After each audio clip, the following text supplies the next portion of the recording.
A história real e assustadora foi relatada na década de 70 por um dos sobreviventes do naufrágio. Entre agora na mente de quem sobreviveu ao pior naufrágio da história e descubra como foi as últimas horas a bordo do Titanic. Eu era apenas uma criança quando embarquei no Titanic. Eu ainda, marcado pelo trauma, não estava preparado para presenciar o horror e o desespero de quem estava prestes a perder a vida. Deixe-me voltar ao início. Nasci em 1900, em Rancor, Líbano, um vilarejo na região montanhosa que fica a cerca de 130 e 140 quilômetros ao norte de Beirute. Após dificuldades intransponíveis, minha família decidiu imigrar para os Estados Unidos no ano de 1904. Minha mãe e 2 irmãs deixaram o Líbano e mais tarde, em 1906, meu irmão mais velho também seguiu para lá.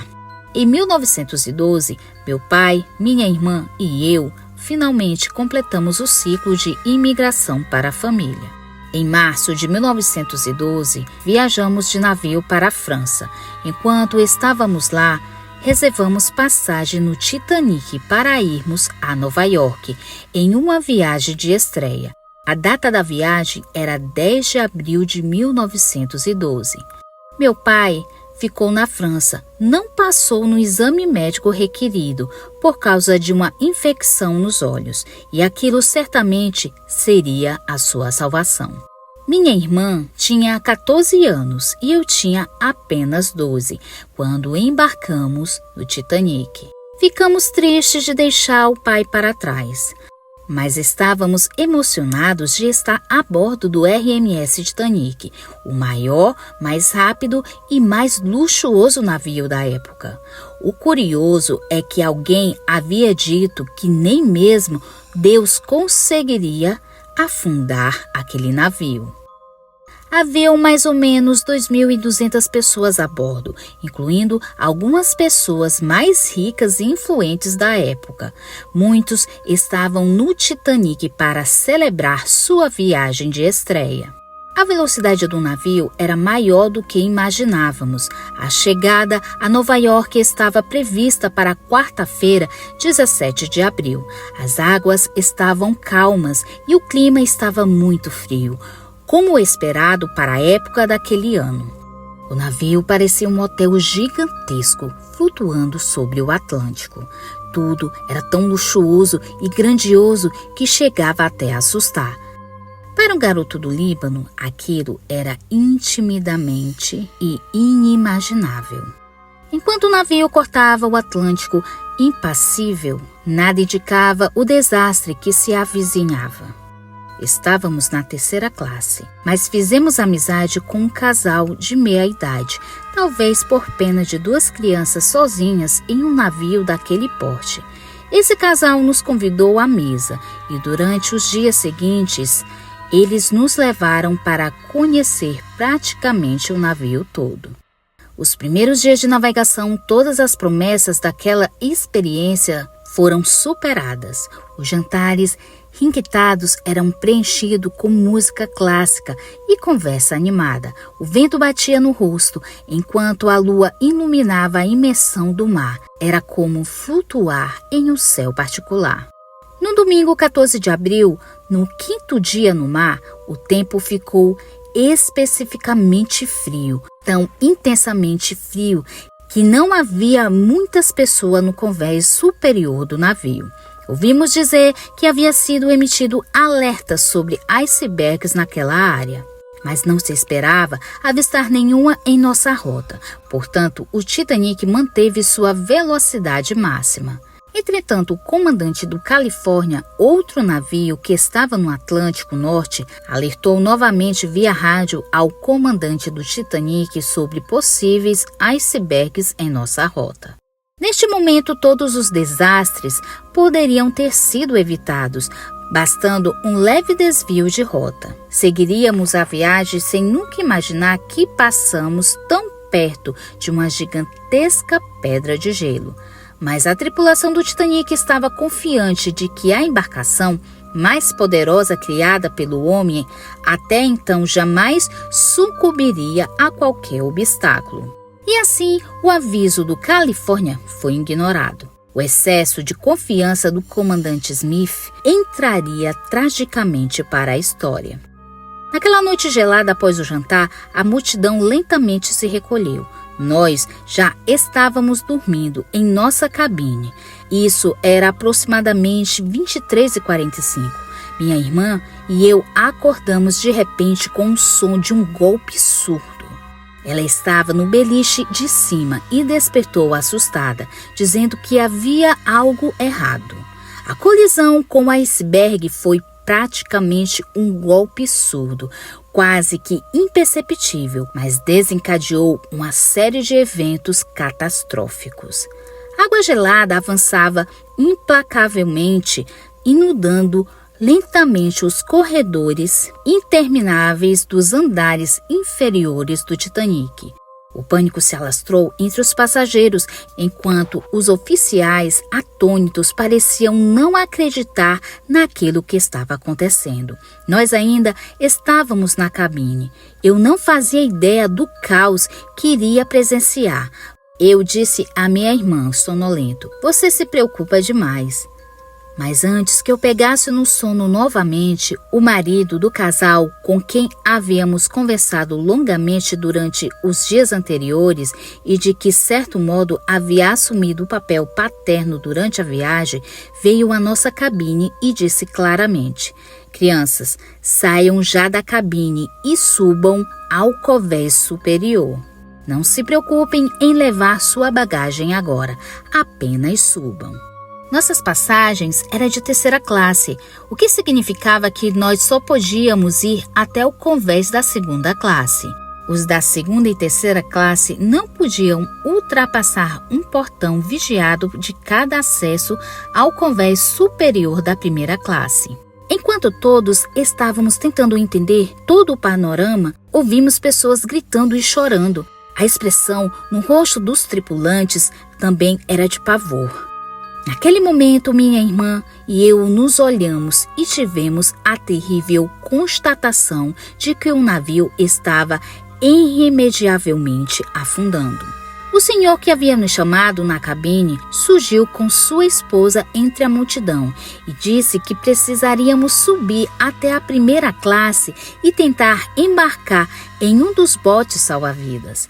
Novamente fomos barrados por tripulantes que vigiavam o portão de acesso. Ele tentou empurrar para uma escada de segurança vertical, para onde aparentemente seria possível chegar ao convés superior. Seria preciso subir 5 ou 6 convés acima para chegarmos ao ponto onde estavam os barcos salva-vidas. Fizemos isso com muita dificuldade, pois minha irmã havia torcido o pé, mas com a ajuda de outras pessoas que também tentavam chegar aos botes, conseguimos enfim subir. Depois disso, nunca mais vimos aquele bondoso casal. Quando chegamos próximo aos barcos, presenciamos mais uma vez a brutalidade daquela tragédia. Aos poucos, os botes salva-vidas eram lançados ao mar, cada um carregando um punhado de sobreviventes em meio à escuridão da noite. O resgate foi lento e desorganizado, com os homens, mulheres e crianças tentando lutar para se manter em pé enquanto o navio se inclinava lentamente. A confusão era cada vez maior. Eu não ouvi os músicos em nenhum momento, como alguns testemunharam. Em vez disso, o que predominavam eram os gritos desesperadores de uma massa de pessoas que se aglomeravam ao redor dos botes. Os segundos pareciam séculos, a água não parava de entrar e claramente havia mais pessoas do que os botes poderiam abrigar. Vi com horror alguns homens se atirarem no vazio no mar gelado. A maioria dos barcos já havia sido lançado ao mar e a tripulação só permitia que as mulheres e crianças ultrapassassem. Vi mulheres implorando para liberarem a entrada de seus maridos, enquanto a maioria empurrava suas esposas e filhos para dentro dos botes e voltavam para a incerteza do convés.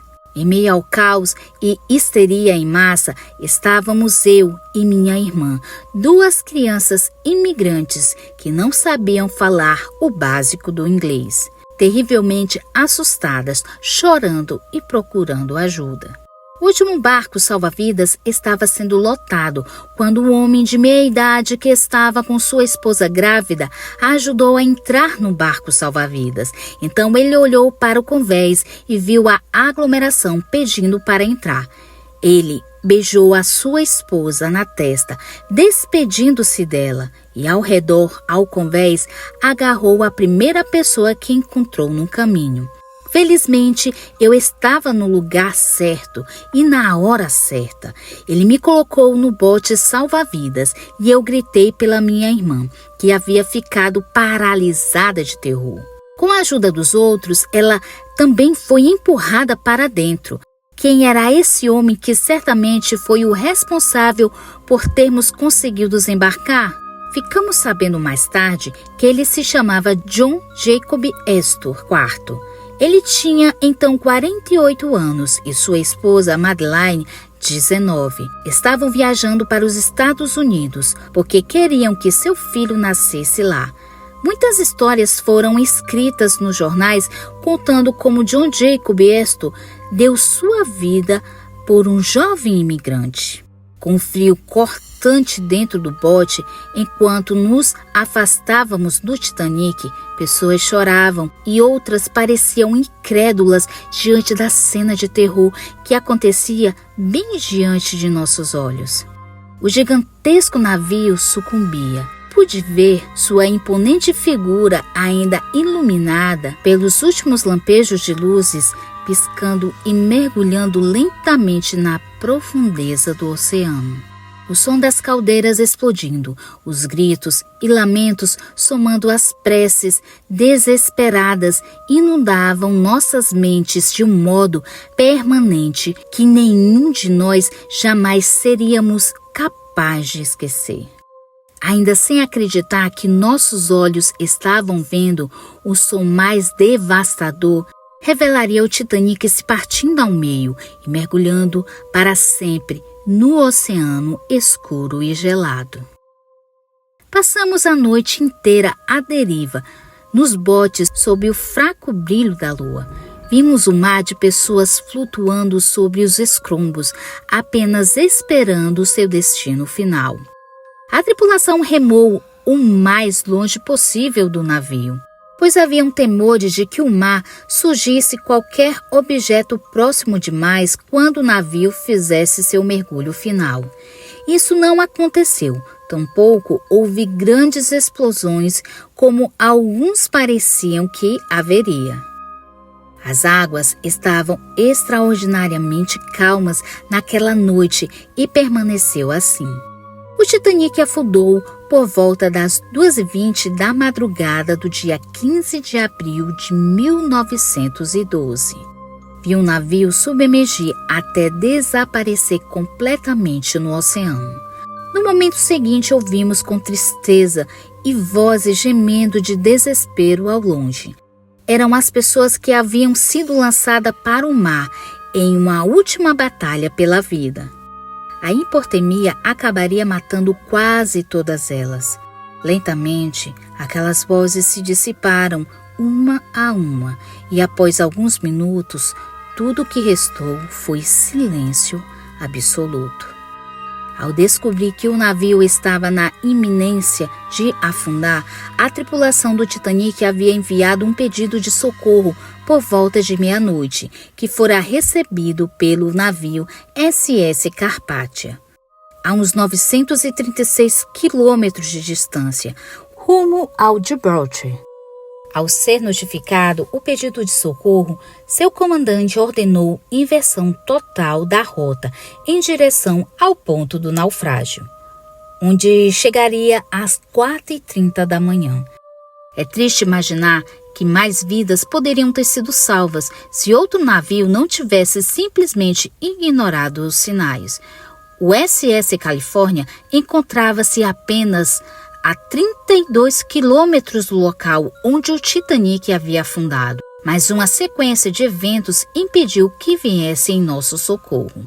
Primeiro, o operador de rádio não percebeu o sinal de SOS, por estar de folga e não havia substitutos. Depois, o navio ignorou os diversos sinalizadores que foram disparados durante o naufrágio. Relatos posteriores dizem que a tripulação do Califórnia chegou a ver as luzes dos foguetes de sinalização no céu noturno, mas imaginavam que os passageiros do Titanic estavam lançando fogos de artifício em celebração à sua viagem de estreia. O Carpathia completou as operações de salvamento por volta de 8h30 da manhã. Nosso barco salva-vidas foi um dos últimos a serem resgatados. Após sermos levados a bordo do navio, recebemos agasalhos e bebidas quentes. Minha irmã ainda chorava e uma mistura de tristeza e alegria por ambos estarmos vivos. Mais tarde, o comandante do Carpathia convidou todos os sobreviventes para ver o iceberg. Na memória, aquele bloco de gelo mais parecia uma pequena massa branca flutuando no oceano. Foi difícil imaginar como aquele iceberg conseguiu abrir um rombo de mais de 100 metros no casco de aço. Lembrando aquelas longas horas no barco salva-vidas, parece que agora um milagre de termos alcançado a segurança à terra firme. O frio cortante era quase insuportável. Ficamos com os corpos colados, tentando nos aquecer. Se as águas não tivessem permanecido calmas, como estavam durante esse período, provavelmente teríamos afundado também. O SS Carpathia nos conduziu até Nova York, antes de continuar a sua viagem. Chegamos em Nova York 8h30 da noite de quinta-feira, no dia 18 de abril. Ao chegarmos, esperávamos ser levados a uma ilha onde passaríamos pelo serviço de imigração. Entretanto, isto foi dispensado, considerando todo o sofrimento que os sobreviventes já haviam suportado. Fomos entregues à Cruz Vermelha, onde familiares esperavam encontrar seus entes queridos. A maioria jamais encontraria. Meu irmão mais velho, Isa, estava em Nova York e o encontro foi marcado pela emoção incontida. Meu pai ainda se encontrava na França e acreditamos que este tinha sido um milagre de Deus, pois se estivesse conosco no Titanic, como quase todos os homens adultos, com certeza ele teria sido impedido de embarcar nos botes. Minha irmã e eu concordamos que isso também nos salvou, pois se nosso pai estivesse a bordo do Titanic, nenhum de nós seria capaz de abandoná-lo durante o naufrágio. E então, certamente, seríamos mais de 3 vítimas entre as 1.500 almas perdidas naquela noite que jamais conseguimos apagar das nossas memórias.